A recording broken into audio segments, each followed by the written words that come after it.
How's it going, ladies and persons? I'm Bobby Sixkilla and welcome back to the wonderful Vampyr. It's actually been a couple of days since I got a chance to record this. We were just working our way into Pembroke Hospital, but we've got some people to talk to, I think. And we're getting ourselves a job. We're getting a job as a doctor, because we're a doctor, but also a vampire. You're the crazy fucking ambulance driver I talked to before. Dr. Swansea is right. This place seems perfect to conduct my research. They belong to you now. They're like... Who are you guys? Good evening, miss. I'm Dr. Reid, the new surgeon at the Pembroke Hospital. And who are you? Your name has no meaning to me, mortal. You're nothing but dust blown by the winds of eternity. I beg your pardon? What are you begging for, mortal? My clemency? Well, tonight maybe I'm inclined to mercy. You'll never forget the night you met Thelma Howcroft. You keep calling me mortal. Why is that? And if I'm mortal, What are you? Yeah. Well, Dr. Reid, if you must know, I'm a vampire. And why do you believe you're a vampire? I don't need to believe anything. It is what I am. It is what I feel within this hollow shell of flesh. Please, describe to me how you feel. What is it like to be a vampire? I can hear my body crumble from the inside as my flesh cracks and fades. I sense the last pulse of postulant blood within my drying veins. I need new blood. Interesting. I see. Have you ever heard of Cotard syndrome, Miss Howcroft? Never. It's a mental illness discovered by a French neurologist named Jules Cotard. The affected patients are delusional. They believe that they are putrefying, that they are dead, a ghost or a ghoul, or in your case, a vampire. Delusional, you say? Oh, sad and petty mortal. Oh, what do we got? Ooh, blood quality's improved. You can't even begin to understand the concept of immortality. And you think it is I who am delusional. We could just get everyone healthy and then go on a murdering spree. I'm assuming you must be a patient here. Am I right, Miss Howcroft? It's only a cover. To hide from my enemies. I can leave whenever I want. As a woman, a spirit, fog, or bat. Who are these enemies you mentioned? Can you describe them? I cannot say for sure. But I sense their eyes on me from nearby. I feel them watching me every time I visit the garden near the morgue. The staff here are not your enemy. They're here to help you, to care for you. I'm not speaking of the doctors in white. I'm speaking of the men and women who hunt me. For I am a vampire. I see. Don't worry. These people will not find you here. I'll personally make sure they leave you alone. Thank you, mortal. But do not interfere with them, for you are no match for those that hunt me. Okay. Oh, new investigation. A new citizen is available. What does that mean? Citizen investigations are displayed here. Categorized by districts. You can now start a new citizen quest by tracking it with X. Ah.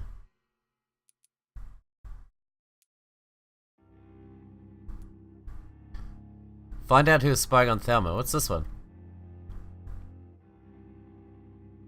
Into the backyard garden. Interesting.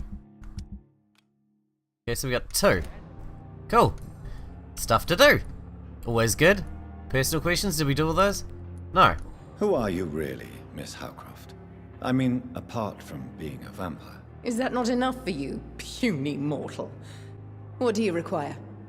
Proof of my powers? I'm curious to know who you were before becoming a vampire. No, it's such a long time ago, I don't remember. Centuries of unholy life can have strange effects on one's minds, you see? That's fair. I'll leave you, Mistress of the Dark, to your nocturnal activities. I feel like he's being a fucking smartass. Good evening, sir. Can I help you? Unless you're here to fix my face. No. I don't think you can help me. I'm Dr. Reid. I've recently taken the position of head surgeon here. War injuries, am I right? You guessed right, Doctor. German shell took my pretty little mug right off. But they still call me Thomas Elwood. How's your stay with us? How is your stay with us, Mr. Elwood? Oh, it's bliss. I just escaped death in the trenches to be surrounded again by the moans of the dying. Can I ask you precisely why you're a patient here? It's the pain, sir. The drugs don't work. It just hurts under the scars, if you get my drift. Can I do anything? Can I do anything for your pain? Nurses gave me a bunch of pills. No effect. Told you. It's like the flames are under my skin, burning away. Who is treating you? Is someone in particular looking after your case? Nobody since the old and tired doctor spoke to me. Started to think I was forgotten about. Wouldn't blame you. You don't seem worried by that. My face hurts so much more when I smile or cry. I've learned it's easier not to speak. But be assured I'm smiling inside. Aw, I hope so. Personal questions? Where were you stationed, sir? Did you serve for long? I really don't want to talk about all this shit. No offense. I was pushing too much. I served in France myself. I just wanted to know what happened to you. You were an officer, weren't you? Then I doubt we fought the same war, sir. No offense. Miss Howcroft's disease. How close are you to Miss Hawcroft? Are you aware that she thinks she is a vampire? To wait for her next nibble is the best reason to stay here. Every time she approaches my bed, she treats me like something tasty. A normal person. Aren't you afraid? She may hurt you if the game goes too far. She's quite harmless, I can assure you. Her head's broken inside is all. While I'm busted on the outside. But she's still beautiful. Living proof that there's hope for me. You let her bite you? So do you let her bite you? You know that's not sanitary. And why not? She's only supping a few drops of my blood. And the pain, it's real for once. She could decide to bite less willing patients. Then it's another good reason for me to stay here, Doctor. That's true. You do realize she's mentally disturbed. It's called the Cotard syndrome. She truly believes she's a vampire. In her madness, she never refers to my scars. And frankly, if I could, I'd join her world. It seems much more fun than the real one. I understand why you would say that, yeah. Alright, let's go. Goodbye for now, Mr. Elwood. Fear and disgust on every street corner. And who are you? You look a bit fancier than the rest. In fact, you look a lot like us. Good evening, Mr. Hampton. How do you feel? Dr. Reid, is it? Oh, sir, I must apologize for my behavior. Oh, it's you from I before. was not myself in the factory. Fear and exhaustion made me say awful things to you, I'm afraid. You remained perfectly nice and polite. A little delirious, perhaps. But who wouldn't be after enduring an abduction? Thank you, Doctor. That's a relief. Now all I need to do is rest and return to my flock. How did you end up in William Bishop's den? I had received alarming news about his recent behavior. I went to his place and he refused to let me go. Well, that's unfortunate. Why did he abduct you? William was an alcoholic. His addiction suddenly changed to blood. I don't know why. Just like a patient I met here. This Miss Hawcroft. You dared to enter this awful place alone. You're a hero, Mr. Hampton. Or a fool. I'm just a man trying to help his friends, Dr. Reid. William Bishop was a conflicted soul, searching for light. Okay. Tom Watts. Do you know Tom Watts? The bartender from the Turtle. I met him before I found you in the canning factory. Tom? Yes, of course. Always the helping hand, good old Tom. Without men like him, corruption and despair would have wiped out the East End long ago. People are still in despair. How could it be otherwise? The authorities have left us all to rot in this contagious nightmare. No drugs, no advice, nothing. It's a damn shame. Who should I avoid in this part of town, then? Any particularly evil figures? Not really. Most men and women are just doing their best. And it's not my habit to speak ill of people I know, Doctor. Fair enough.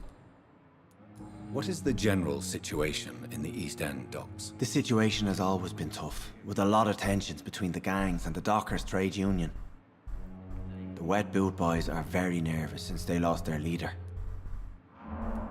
Who leads the gang now? Since Clay Cox went missing, it's his wife Edwina who runs the show, with the assistance of her minion, Booth Digby. Has the gang been threatening you? Ah, no. I've had this nickname for so long, you know, the sad saint of the East End. No one dares to bug a saint, not even criminals. Must be, handy. What do you do for a living, Mr. Hampton? I can't help but notice the cross around your neck. I manage a night asylum for the poor and homeless of the docks, and I try to guide the lost and hesitant on the right path to our Lord. Are you a priest, Mr. Hampton? A deacon, maybe? Not at all, Doctor. I'm just a man of faith willing to preach the good word. Why didn't you use your cross against William Bishop? To repel him somehow? That's a very strange question, Doctor. A cross is no magical token, if that's what you were trying to say. Not mine, anyway. Yeah, it isn't hurting us for some reason. How do you feel, Mr. Hampton? Not like that last one. Medically speaking, I mean. I feel exhausted. Beyond exhaustion, actually. William drank so much of my blood in his madness. I feel empty. You're in good hands here. Dr. Swansea is well versed in blood transfusion, and I'm sure he'll take the best care of you. Thank you, sir. I believe all I need is rest, and then I can go back to the people who need me. Have you made friends since you arrived? Not really, but I recognize Miss Harriet Jones. I knew her when she lived by the docks. That poor woman had such a miserable life. You never came to see her here at Pembroke? Receiving visits when sick can be an important part of the healing process, you know. We're not just bodies. You're preaching to the converted now, Doctor. To be truly honest, I thought she was dead. She left the docks many months ago. I think that's all the conversation with you, is it? Goodbye, Mr. Hampton. We'll talk again later. Man, there's so much to talk to. Like, looks like we're going to spend the entire episode today just chatting. It's locked. Chatting to everybody. Disguised as a hospital. That's Pembroke nowadays. The pain. Good evening, nurse. Good evening, Doctor. I don't think we've been introduced yet. My name is Pippa Hawkins. And I'm Dr. Jonathan Reid. Dr. Swansea has recently offered me a position in this hospital. Well, it's a euphemism that your help will be appreciated, Doctor. How would you describe the situation at the Pembroke Hospital? It's serious. The flu is wreaking havoc amongst the staff and patients. We are running out of everything. You must get a hold of yourself, nurse. Sorry, I'm exhausted. No one has any idea when this epidemic will be over. Nurse Hawkins, the Spanish flu won't last forever. Even the Black Plague didn't kill everyone. I wish I could believe you. But what if this epidemic was worse? What if in the end, nobody was spared? How long have you been a nurse? Or long enough to see that the epidemic is winning. And no matter how qualified you are, don't tell me you'll change that. You'd be surprised. You're right. Change your attitude. You'd be surprised what dedication can achieve, Nurse Hawkins. That was an important In decision, medicine, right? sometimes we're just a test result away from a miracle. Sorry, Doctor. I don't want to sound bitter, but I'm just too tired to give a pep talk like Nurse Brannigan. How is the Pembroke staff coping with the epidemic? Well, not well. Milton, the ambulance driver, is even more grumpy than usual, especially concerning doctors. He is grumpy, yeah. Why is Milton grumpy on a daily basis? Is it just an act? Milton's not the kind of man who's bothered about a bad reputation, whether he deserved it or not. Why does Milton dislike doctors? I don't know. Just ask him.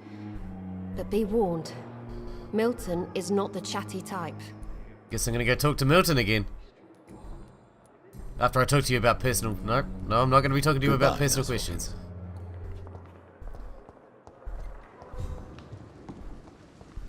Let's go have a chat to Milton. What's this? Your city needs you. Well, that's true. Where are you, Milton? Hey, bro. Good evening, Milton. Good evening, Doctor. Still trying to save lives? Always, always. Your mediocre reputation. Why do you have such a mediocre reputation among your colleagues, Milton? Fuck them. Nobody knows the horrors I've seen since working here. This city was sick long before the epidemic, Dr. Reid. I know it's a difficult task, but correct me if I'm wrong. Is this not the job you are paid to do? I've seen babies left to die while their brothers were properly fed. Underage girls and boys sold to all manner of perverts. I'm sorry, I don't know what to say. Yeah, exactly. We lack words. So excuse me if I don't look on the bright side of life. But you always gotta look on the bright side of life. Eric Idle said Goodbye, that. Milton. Gonna do what Eric Idle says. Alright. Guess we'll go back in and see if there's anyone else to talk to. They did unlock something, so that's nice.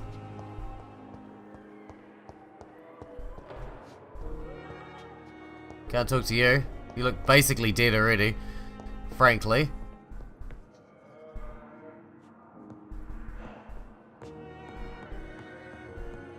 Alright, who are you two? My god, there's so many Good people evening, to talk Doctor. to. I believe we're going to be working together. Dr. Reid. Dr. Swansea informed us of your arrival, but I could not dare to believe we'd have such good fortune. Such an honor, sir. Thank you. And you are? I am Thoreau Strickland, Dr. Thoreau Strickland. I'm a great admirer of your work, Dr. Reid. Please, could you tell me something about yourself? I'm a great admirer of your work concerning blood transfusion, Dr. Reid. I run my own experiments. I'm convinced it's the future. What made you choose to be a doctor? I'm not ashamed to admit you and your work have inspired me. I am honored to have the opportunity to work by your side. It's always a pleasure to share scientific and medical knowledge with someone eager to learn. I'll be glad to help you if I can. This epidemic may be the century's most terrible disaster, but I'm convinced that we, as doctors, are the only ones able to defeat it. I based my technique on my mentor's research. He helped me perfect my method. What is yours? I'd rather not talk about it. For now, it's just theories and first approach. My process is purely experimental and unsuccessful. As long as you're cautious and methodical, you may remain empty-handed, but you won't fail. You're not the first one to warn me, but I am convinced knowledge is the main weapon against the ravages of this epidemic. What can you tell me about the Pembroke? Well, it has always been an honor to work with Dr. Swansea, but with your arrival, I can't think of a better opportunity to learn about blood transfusion. Do you need help with anything in particular? Well, yes, maybe. I'm waiting for a batch of products I ordered for my personal research, yet my supplier seems to have vanished. Do you want me to play the errand boy for you? Oh no, Dr. Reid.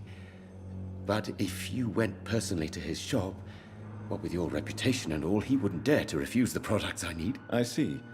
Well, give me the address, for I may pass by if I have time. You seem quite optimistic. It's a rare and precious attitude in these difficult times. I'm convinced that this epidemic is a test of endurance and dedication for us men of science. Questions remain about our capacity to resolve the situation. True. Last summer, during the first wave of the epidemic, I used to joke with Milton about the extra work. We're not smiling now. Alrighty. Personal questions? Tell me more about your willingness to experiment with new medical techniques. Harvey Fiddick is a patient suffering from a severe injury that could cripple him if not treated correctly. I'm convinced your blood transfusion technique could help him. What is it you really want? To save him, or to prove your point? Fair question. I want nothing but to save my patient, Dr. Reid. Especially since I know Mr. Fiddick's story. Tell me Mr. Fiddick's story. Our first diagnosis was compromised because Mr. Fiddick lied to us about the real origin of his injury. He first claimed it was an accident. But why would he hide such crucial information from us? Because he is a proud father, ashamed of putting his children at risk because of his own negligence. This personal involvement could also appear to be a lack of impartiality. You must know that a good surgeon must remain neutral. I agree. But that does not excuse Dr. Ackroyd's behavior, a man who did not even take time to converse with his patient. Do you think keeping his distance was a mistake? All I know is that I'm taking care of human beings with desires, hopes, and fears. Not some biological machine comprised of blood, bones, and flesh. Wow. He's really into his job. Goodbye, Dr. like it. Strickland. I like Mr. Strickland here. So we're going to spend the entire episode meeting the staff by the look of it. That's today's job. We're just going to meet the staff. Doctor. Who are you? God, there's so many people to talk to. We're going to be doing this Good for evening, weeks. madam. Can I help you? It's my son who needs you, sir. I'm Dr. Jonathan Reid. How can I help your son? I'm Beatrice Goswick, mother of Mortimer Goswick. Could you check on him, please, Dr. Reid? I've heard much of your talents as a physician. What can you tell me about yourself, Mrs. Goswick? Not much to say. Just take care of my Mortimer and I'll cover all the expenses. That's all that matters. You look like you got a bit of money kicking around. Are you really that rich? Most of the patients here are of a more humble origin, if I may say so. Yes, thanks to my husband. May he rest in peace. I can cover any needed medical expenses. May I ask if you have an occupation, Mrs. Goswick? I'm a teacher by profession. I teach young women who are more ambitious about their futures than their families.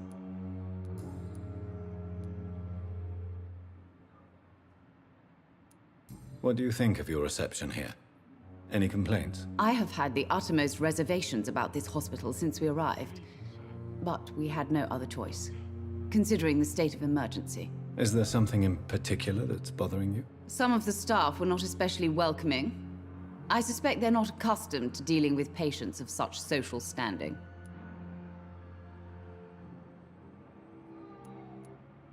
Tell me more about your arrival at the Pembroke Hospital. What gave you such a bad first impression? The ambulance driver was quite rude, for a start. And that nurse, Miss Hawkins, seems to have quite a dubious attitude. What do you mean? She managed to secure a bed for my son despite the epidemic. It was a relief, but it wasn't cheap. Ah, cheeky bitch. She charged you for a bed? Yes, and I paid without question, considering the urgency of the situation. I share your concern, Mrs. Goswick. Be sure that I'll talk to the people involved. Fucking I don't A. expect compensation, Dr. Reid. But I'm aware such behavior would not be tolerated in other hospitals. It won't be tolerated here either. I'm gonna kick some asses. Motherfucker. Goodbye, Mrs. Goswick. Go talk to this guy. Good evening. I'm Dr. Reid. Can I help at all? No, Really? Why are you here then? I don't want to talk. My throat hurts too much. I suppose that this pain is the reason you're here. Is someone taking care of you? Yes. And no. Could you at least tell me your name, sir? Mortimer. Mortimer We Goswick. just learned that from his mother, for fuck's sake. How painful is your throat, Mr. Goswick? So painful I'd rather not talk at all, Doctor. I'm sure you realize a doctor and his patient have to communicate, sir. Would it help if I gave you some paper and a pen? Not really. I see. Then maybe it's not just your throat that hurts, Mr. Goswick. Perhaps your sore throat is just the consequence of something more hurtful. Yes, maybe. But I don't want to talk or even write about it now. Why did your mother have you hospitalized here? She seems convinced this is a bad hospital. My mother just wants the best for me. She won't rest while I'm here. She'd go all the way to hell and back to help me. Is your mother bothering you? As your doctor, I can ask her to leave you alone if you would prefer. That's tempting, Doctor. But you have no idea what my mother is capable of. She would tie herself to my bed if you asked her to leave. Pembroke Hospital may look unorthodox, But rest assured, you're in good hands here. It's not me you have to convince, Dr. Reid. It's my mother.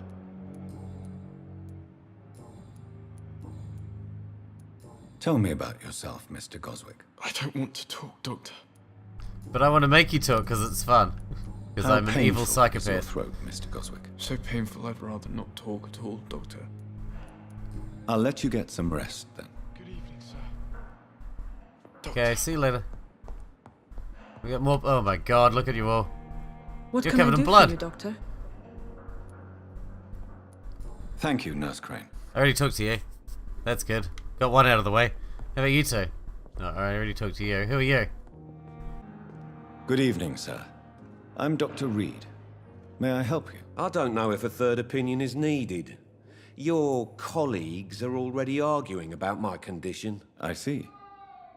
Would you mind telling me more about your situation? I'm Harvey Fiddick. All I want is to get me bloody arm fixed properly. Tell me about yourself, Mr. Fiddick. I'm just a regular guy waiting to get his arm fixed, so I can return to work and to my family. I was more curious about what you were doing before being hospitalized. I'm a carpenter, and a good one too. But that means I need both arms to feed my family, Dr. Reid. Are you satisfied with your treatment here? Well, it's clear that I've chosen a bad time to be injured.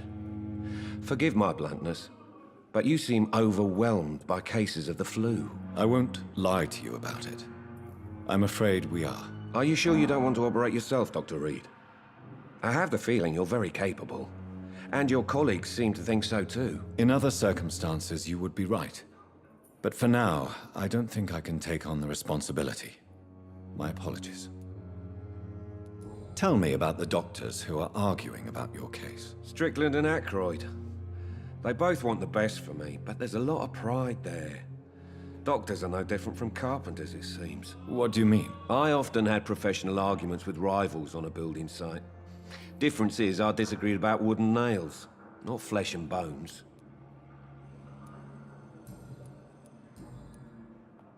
Tell me about your injury, Harvey. Why do you feel so guilty about it? My wife died because of me. And now I may lose everything because I've been careless enough to hurt myself. What an arsehole. Aw. How could your job be responsible for your wife's death? I was working a double. She went out to bring me a hot meal and got caught in a German bomb raid. You can't hold yourself responsible for your injury, Mr. Fiddick. Unless you tried to hurt yourself. Of course I didn't hurt myself. But I can't work until my arm is fixed. My children need to eat, Doctor. It's true. Tell me more about the death of your wife, Harvey. 1915. I was in the army. Building workshops for the Royal Flying Corps. Helen was happy I wasn't sent to the front. What happened? The Germans sent Zeppelins to bomb the construction site, but they missed their target. My wife was bringing my dinner when the bombs fell. I'm sorry for your loss. So many died during the bombings. I served in France and witnessed the carnage there. I would like to say that she didn't suffer.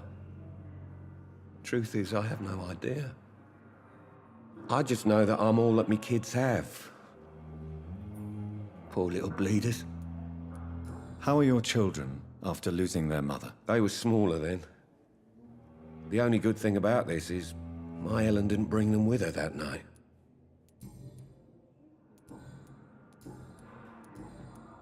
Goodbye for now, Mr. Fiddick. I'll see you later. Yeah, my throat is giving me shit today. Sorry if you can hear it. But I've been sick for a while now. I think I mentioned that already once, but yeah. It's been a pain in the ass. Hospital full. Hospital full. Go away. We full now. Go away.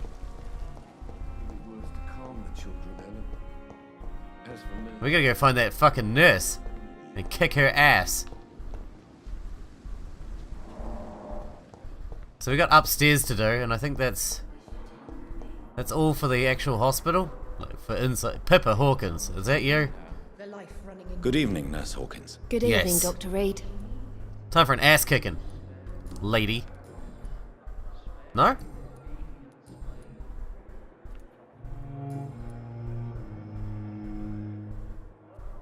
medical checker. Goodbye, Nurse Hawkins. Oh, I can do medical check? I didn't even notice. Fuck. Am I meant to be doing that? Oh, well, I guess we'll come back to that at some stage. I assume I'm meant to be doing that to people. Running medical checkups on them. We'll get to that, we'll get to that.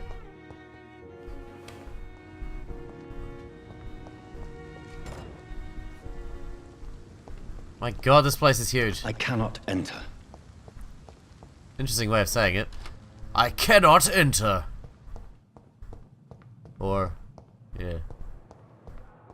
Guess we're going upstairs then. We're gonna wrap this episode up. We just bet all the stuff, but I want to run a medical test on this Good guy evening, then. Mr. Elwood. Evening, Dr. Reid. Medical checker. Soldier, do you need assistance? I'm fine. Just do something for this pain, will you? That's all I'm asking. Okay, how do we do that?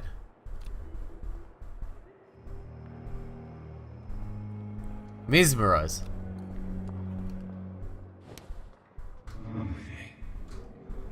What am I doing that for? Oh, so I can kill him. I don't want to kill him. I wonder why the Goswicks came here in the first place. That's pretty cool, so I can grab anyone anytime. Well, we gotta head upstairs. I know we're out of time, but let's just see what else we can find up here before we wrap up. Because we've done nothing except talk to people the entire episode so far, which I know is a big part of this game. It's a big part of story-driven games, and I'm cool with that. Hacksaw. Can I use that as a weapon? That'd be fucking sick as balls. Chopping people out with that shit. Elwood's medical file. Interesting. That's locked.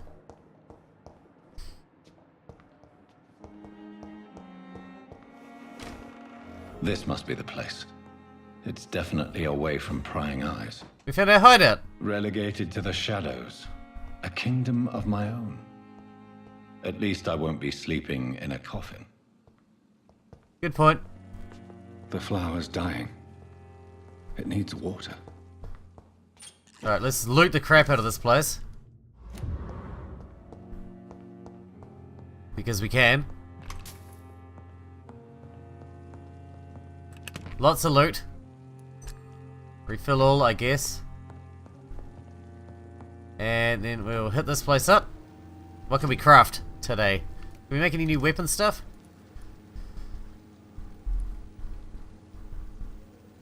I really want to use the scythe.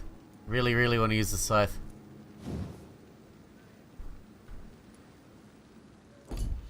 Can't upgrade the machete. 15... Damage is 65, 65, 58. Wow. The machete's terrible. But it uses less stamina and it attacks faster. This one attacks quite fast though.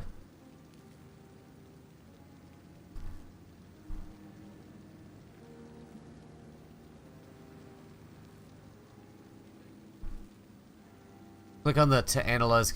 Okay. Cool. Good to know. We could we can't quite have enough to upgrade the gun. Or that one. Can't really craft anything then.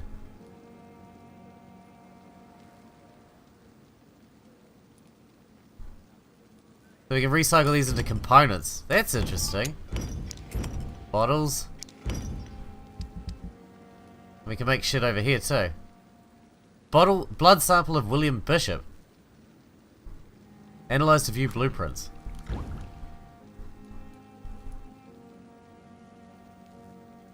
Cool. That's interesting. William Bishop's blood is much more unstable than human blood and shows extensive mutation. But this is not what happened to me. I must keep on searching. Alright, well, we found the hideout. It's about to rise. I can feel it. I'll continue tomorrow night. I have so much time now. Yeah, anyway. So we're going to wrap this episode up here, even though we already talked to everyone. Sorry about that, but we met the staff. And the next one we're going to go out and do some of these investigations, and then I guess we'll do some more main story. Till then, I hope you guys enjoyed it. Thanks for watching. Thanks for hanging out with me, and I'll see you in the next one.